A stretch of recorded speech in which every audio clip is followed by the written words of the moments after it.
नमस्कार, स्वागत है आप सभी का। मैं हूं आपके साथ ऋषु त्यागी। दिल्ली के बाद अब पंजाब पर दाव। आज का ये विषय आम आदमी पार्टी और भारतीय जनता पार्टी के बीच चल रही सियासत पर है। तू डाल डाल तो मैं पात पात की कहावत को चरितार्थ करते दोनों दलों के सियासी दाव भले ही सियासी तौर पर किसी को फायदा तो किसी को नुकसान पहुंचा रहे हों, लेकिन इन सियासी दाव पेचों के बीच संविधान की जमकर धज्जियां उड़ाई जा रही हैं और जनता जनार्दन के जनादेश पर कुठाराघात किया जा रहा है। दरअसल अब खबर यह है कि दिल्ली के बाद पंजाब के राज्यपाल बनवारी लाल पुरोहित ने पंजाब के मुख्यमंत्री भगवंत मान को राष्ट्रपति शासन लगाने की चेतावनी दी है। ऐसे में सवाल ये उठ रहा है कि क्या अब आम आदमी पार्टी के हाथों से पंजाब भी छिन जाएगा? दरअसल 15 अगस्त को पत्र लिखकर राजभवन ने पंजाब सरकार से कुछ जानकारियां मांगी थी। 11 दिन बीतने के बाद भी सरकार की ओर से कोई जानकारी नहीं दी गई। अगर राज्यपाल के पत्र का जवाब नहीं मिलता है तो ये संवैधानिक कर्तव्य का अपमान माना जाएगा। इससे पहले कि वो संविधान के अनुच्छेद 356 और भारतीय दंड संहिता की धारा 124 के तहत अंतिम निर्णय लें, मुख्यमंत्री भगवंत मान उचित कदम उठाएं। पंजाब के राज्यपाल बनवारी लाल पुरोहित के इस पत्र को पंजाब में राष्ट्रपति शासन लगाने की चेतावनी के तौर पर देखा जा रहा है। इसके जवाब में सीएम भगवंत मान ने कहा कि राज्यपाल को लगता है कि उनकी चिट्ठी के बाद सीएम की कुर्सी छीनने के डर से मैं कॉम्प्रोमाइज कर लूंगा, तो जान लें कि मैं कोई समझौता नहीं करूंगा। अब यहां भी क्या हाल दिल्ली वाला होने वाला है? दिल्ली में आपने बीजेपी पर राज्य सरकार के कामों में दखल देने का आरोप लगाया था। ट्रांसफर और पोस्टिंग के मामले को लेकर आप सुप्रीम कोर्ट चली गई थी। सुप्रीम कोर्ट का फैसला आम आदमी पार्टी के पक्ष में था, लेकिन इसके बाद सुप्रीम कोर्ट के फैसले को दरकिनार करते हुए बीजेपी अध्यादेश लेकर आई, जिसको लेकर केजरीवाल दर दर भटकते रहे समर्थन हासिल करने के लिए। लेकिन अध्यादेश लागू हो गया और ट्रांसफर पोस्टिंग का अधिकार आपके हाथों से छिन गया। तो क्या पंजाब भी इस इतिहास को दोहराने जा रहा है? यहां भी राज्यपाल और सीएम के बीच की तनातनी पंजाब के जनादेश को दरकिनार करने के रूप में देखने को मिलेगी। इन्हीं सब बातों पर आधारित है हमारी आज की चर्चा। तो आज इसी मुद्दे को लेकर हम चर्चा करेंगे। दिल्ली के बाद अब पंजाब पर दाव। क्या सियासी दाव जनादेश को दिखाएंगे ठेंगा? राज्यपाल की सीएम मान को चेतावनी, चिट्ठी लिखकर जानकारियां इस दौरान मांगी गई, लेकिन चिट्ठी का कोई जवाब नहीं दिया गया। राज्यपाल को अभी तक कोई जवाब नहीं मिला। अब ऐसे में राष्ट्रपति शासन लगाने की चेतावनी दी जा रही है। इसी को लेकर आज हम चर्चा करेंगे। कई खास मेहमान पैनल में हमारे साथ मौजूद रहेंगे। तो दिल्ली के बाद अब पंजाब पर दाव। राज्यपाल की सीएम मान को चेतावनी। इस दौरान चिट्ठी लिखकर जानकारी मांगी गई थी, लेकिन राज्यपाल को कोई जवाब नहीं मिला। तो इसी मुद्दे को लेकर करेंगे चर्चा और पैनल में कई खास मेहमान हमारे साथ जुड़ चुके हैं। सबसे पहले उनका परिचय आपके साथ करा देते हैं। हमारे साथ सुप्रीम कोर्ट की अधिवक्ता डॉक्टर स्वाति जिंदल जुड़ चुकी हैं। मैम, बहुत बहुत स्वागत आपका। हमारे साथ आर.के. मिश्रा, प्रवक्ता बीजेपी, जुड़ चुके हैं। आपका भी बहुत स्वागत मिश्रा जी। हमारे साथ आम आदमी पार्टी के प्रवक्ता रमेश श्रीवास्तव भी जुड़े हुए हैं। आपका भी बहुत स्वागत है। और हमारे साथ कांग्रेस के नेता जयकरण वर्मा भी जुड़ चुके हैं। आपका भी बहुत बहुत स्वागत। रमेश जी, दिल्ली में आप पुलिस व्यवस्था ना होने की शिकायत करते हैं। पंजाब में तो आपके पास पुलिस है, तब भी कानून व्यवस्था के आधार पर ही आपको फेल बताकर राज्यपाल राष्ट्रपति शासन की बात कर रहे हैं। क्या कहेंगे इस पर? है ही नहीं। बात तो राजनीतिक व्यवस्था की है। ये जब से इंडिया गठबंधन बना है और दिल्ली में भाजपा की पार्टी की जो भी सरकारें थी सब एक के बाद एक निकलती चली गई। अब वो पंजाब में कोशिश कर रहे हैं कि पंजाब में किसी तरह भगवंत मान की बढ़ती हुई लोकप्रियता को रोको। इसलिए वो इन सब चीजों का हवाला दे रहा है, जिसका कल मुख्यमंत्री ने अपनी प्रेस कॉन्फ्रेंस में जवाब भी दिया।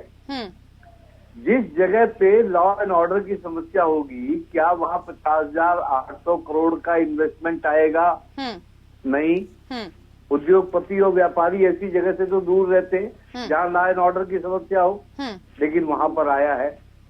और अमृतपाल सिंह जिसने सर उठाया था, जो आया कांग्रेस के शासन में था, कितनी प्रशासनिक सूझबूझ के साथ उस मामले को शांतिपूर्ण ढंग से हल करके उसको गिरफ्तार करके गुवाहाटी। ठीक है सर, मैं जरा जवाब ले लेती हूँ इसका मिश्रा जी से। मिश्रा जी, पंजाब गवर्नर के पास ड्रग नेक्सस को लेकर अगर कोई रिपोर्ट है और पुलिस नाकाम है तो वो केंद्रीय एजेंसियों के माध्यम से कार्रवाई भी तो कर सकती है।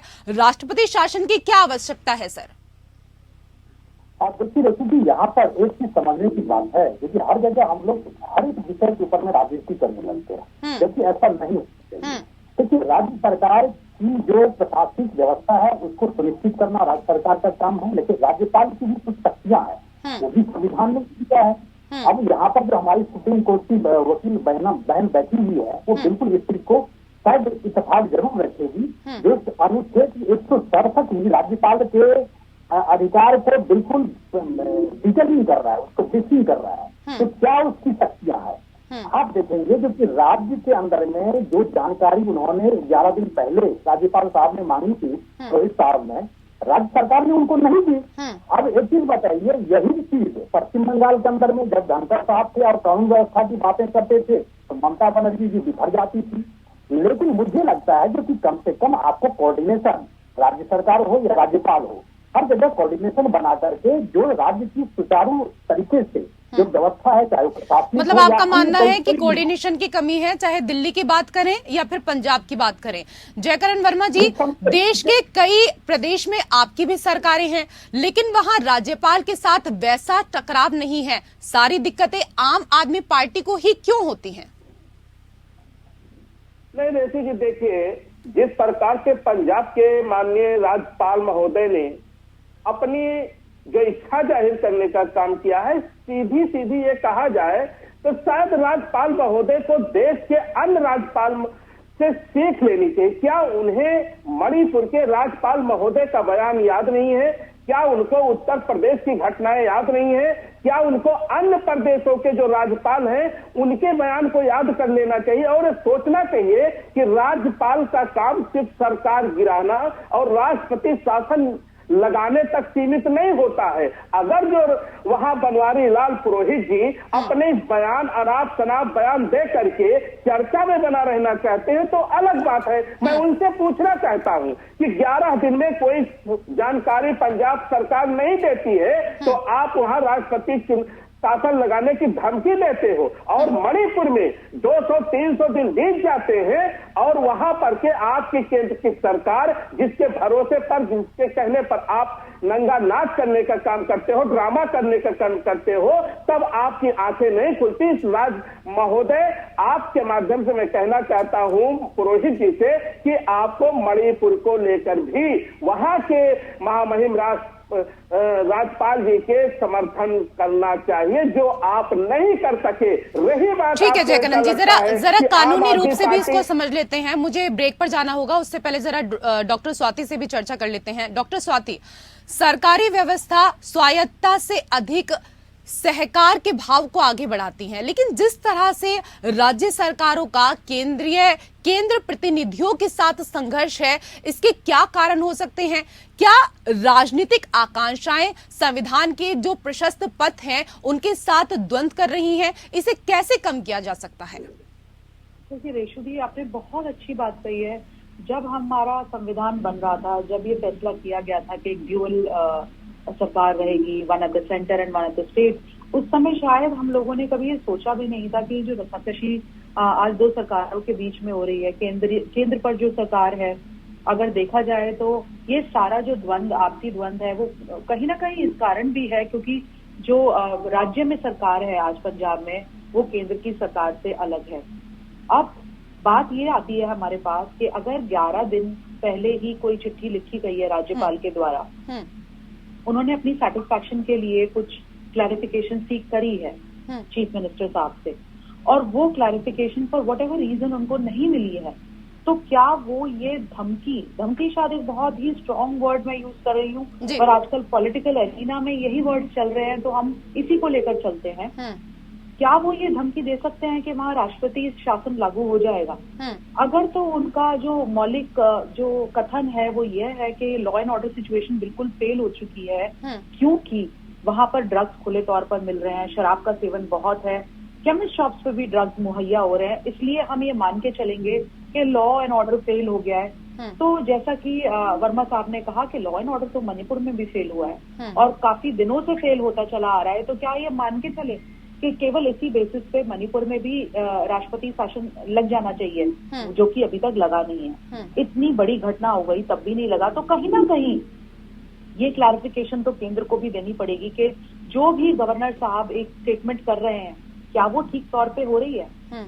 जहां तक लॉ एंड ऑर्डर के फेल होने की बात है, केवल इस ग्राउंड पे क्योंकि ड्रग्स अवेलेबल हैं, शराब अवेलेबल है, तो केंद्रीय एजेंसीज हैं, नार्कोटिक कंट्रोल ब्यूरो है, उनके द्वारा कार्रवाई की जा सकती है और वो ये पता कर सकते हैं कि कौन कौन अधिकारी, इफ एट ऑल, क्या कोई राज्य सरकार में जो मंत्री हैं क्या वो इन्वॉल्व है भी या नहीं, और मैं तो कहती हूँ अगर इन्वॉल्व है तो क्या कुछ मंत्रियों के इन्वॉल्वमेंट के कारण क्या एक पूरी सरकार को गिराया जा सकता है क्या, या उनको एक अपॉर्चुनिटी देनी चाहिए अपना बहुमत शामिल करने के, साबित करने के लिए।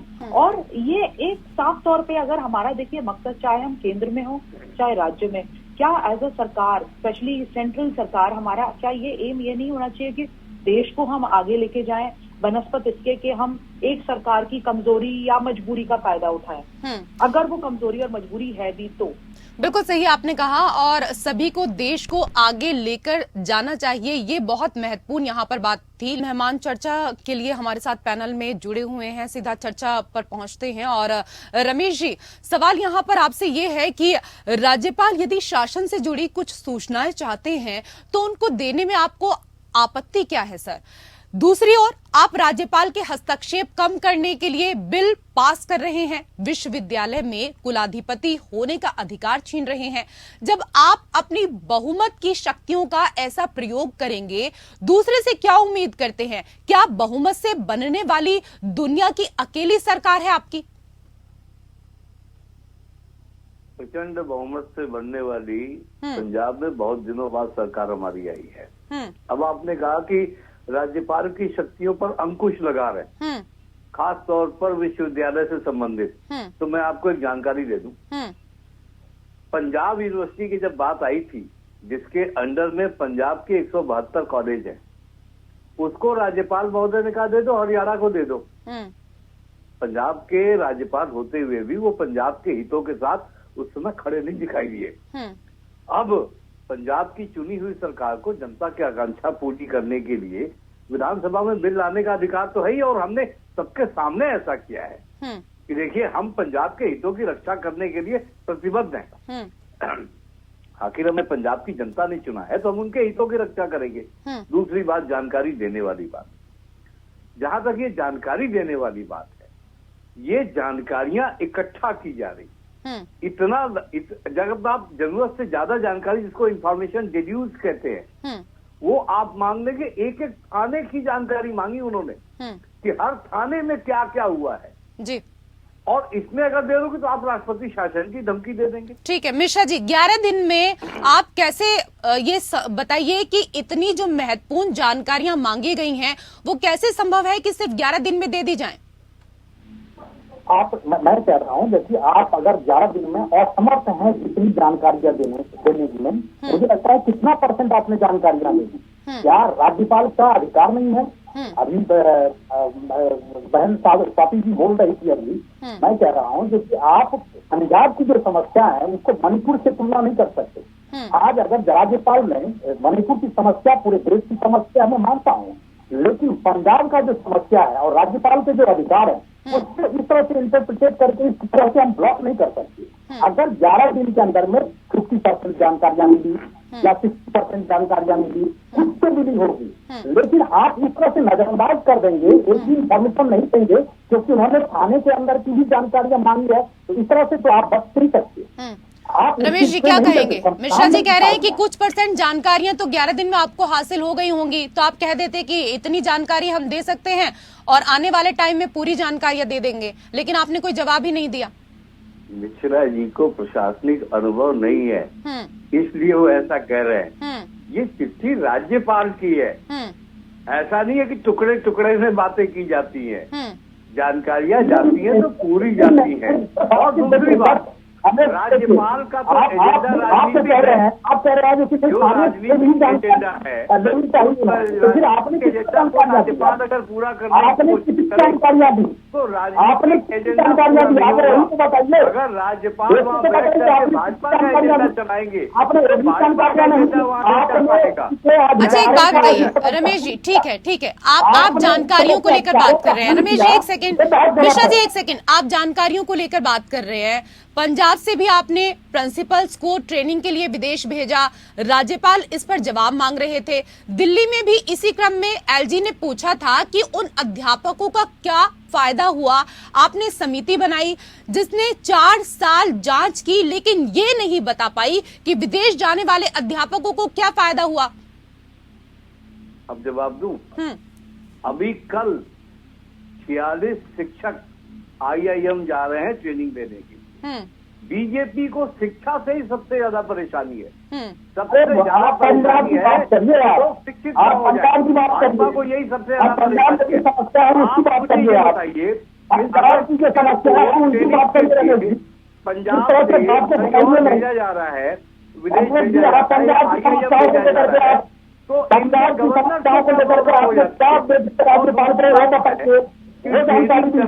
आदमी को शिक्षा ही मिलती है। ट्रेनिंग करने से आदमी के दिमाग की शिक्षा कम नहीं होती, ज्यादा ही होती है। मुझे बताइए कि भाजपा शासित के राज्य के शिक्षक को ट्रेनिंग के लिए कहीं भेजा गया है?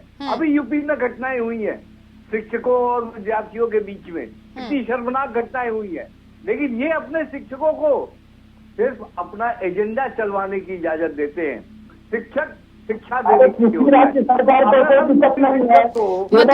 मुजफ्फरनगर में जो घटना हुई, मुजफ्फरनगर में रमेश जी जो घटना हुई, वो आपको लगता है कि बीजेपी का एजेंडा था? देखिए ऐसा है कि जितना भी कम्युनिटी वाइज डिवीजन की बातें सार्वजनिक रूप से की जाएंगी, उसमें आखिर आप सोचिए कि कम्युनिटी वाइज सार्वजनिक रूप से बातें क्यों की जाती हैं। मैं 2 घटनाओं का उदाहरण देता हूँ। एक विद्यालय में प्रार्थना की जा रही थी सिर्फ, और सिर्फ प्रार्थना करने से शिक्षक को निलंबित कर दिया गया। और मुजफ्फरनगर वाले कांड में शिक्षक ने जो किया उसकी कल वो गले मिला करके माफी करवा दी गई। मुझे बताएं, राइट टू एजुकेशन एक्ट में स्पष्ट लिखा हुआ है कि विद्यार्थियों को कैपिटल पनिशमेंट नहीं दी जा सकती, मारपीट तो बिल्कुल नहीं की जा सकती। तो क्या शिक्षिका का इतना भी दोष नहीं है? उसने दूसरे बच्चों को मारपीट के लिए उकसाया, उस पर कोई कार्रवाई नहीं। तो ये जो शिक्षा में इस तरह की बातें की जा रही हैं, ये गलत है। अच्छा, उनको ट्रेनिंग दीजिए, ठीक है, ट्रेनिंग दे करके सिखाइए। ठीक है, बिहेवियर की ट्रेनिंग होती है वैसे शिक्षकों की, वहां पर बिहेवियर की शायद ट्रेनिंग नहीं दी गई। तो इस दौरान मिश्रा जी, क्योंकि कल भी हम बात कर रहे थे, ये क्योंकि दूसरा विषय हो जाएगा, इस पर हम डिबेट यहाँ पर कर चुके हैं, लेकिन शिक्षकों को बिहेवियर की ट्रेनिंग जरूर देनी चाहिए, इसको भी आप थोड़ा ध्यान में रखिएगा। फिलहाल क्योंकि हम पंजाब की बात कर रहे हैं, ठीक है, मैं आऊंगी आपके पास। डॉक्टर स्वाति, राज्यपाल जिस संविधान के अनुच्छेद 356 और भारतीय दंड संहिता की धारा 124 के तहत कार्रवाई की बात कर रहे हैं, क्या उसके लिए पर्याप्त आधार दिख रहे हैं पंजाब में? देखिए रेशु जी, मैंने आपको पहले भी कहा, पर्याप्त आधार अगर हम देखें, अगर हम लॉ एंड ऑर्डर सिचुएशन पे सवाल उठाएं, अगर हम इस बेसिस पे कहें कि संविधान के जो मूल सिद्धांत हैं वो ढंग से फॉलो नहीं हो रहे, तो इस बेसिस पे अगर आप पर्याप्त आधार मानते हैं तो आप हर राज्य सरकार को एक चिट्ठी लिख सकते हैं। अगर आप खोजने जाएंगे तो भगवान मिलेंगे ही मिलेंगे आपको। इसी तरह अगर आप किसी की गलतियां और कमियां खोजेंगे तो आप एक पहाड़ खड़ा कर सकते हैं। हमारे सामने जो प्रश्न है इस वक्त वो ये है कि क्या हमें as a state government accountability से दूर भागना है। एक प्रश्न हमारे सामने ये है कि अगर राज्यपाल ने चिट्ठी लिखी है तो उसका जवाब देने में हमें दिक्कत क्या है। अगर हम ये समझते हैं कि हम राज्य को बहुत अच्छी तरह से चलाने के काबिल हैं और इस राज्य की जनता ने ही हमारे को चुन चुन के निकाला है, ऊपर खड़ा करा है कि आइए आप बैठिए और हमारा उद्धार कीजिए, हमारी प्रॉब्लम्स को सॉल्व करिए, तो क्या हमारे पास शक्ति नहीं है ऑलरेडी? हम वहाँ थोपे नहीं गए हैं, हम चुने गए हैं वहाँ।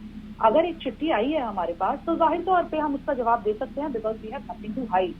एक तरीका तो ये हो गया इस चीज को देखने का। दूसरा तरीका ये हो गया कि चिट्ठी हमें क्यों भेजी गई है, हम इसका जवाब क्यों दें। अब इन दोनों चीजों के बीच का फासला बहुत बड़ा है और देखा जाए तो छोटा सा भी है। ये तो हम भी जानते हैं कि अगर हमारे पास छुपाने को कुछ नहीं है तो जवाब देने में प्रॉब्लम क्या है। और अगर कोई हमसे प्रश्न पूछ रहा है तो वो संविधान ने उसको राइट दिया है कि वो प्रश्न पूछे।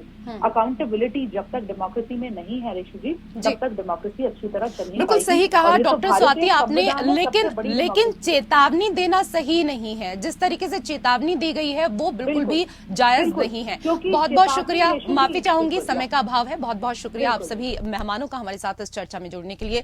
इसी के साथ खास पेशकश में मेरे साथ फिलहाल इतना ही। नमस्कार।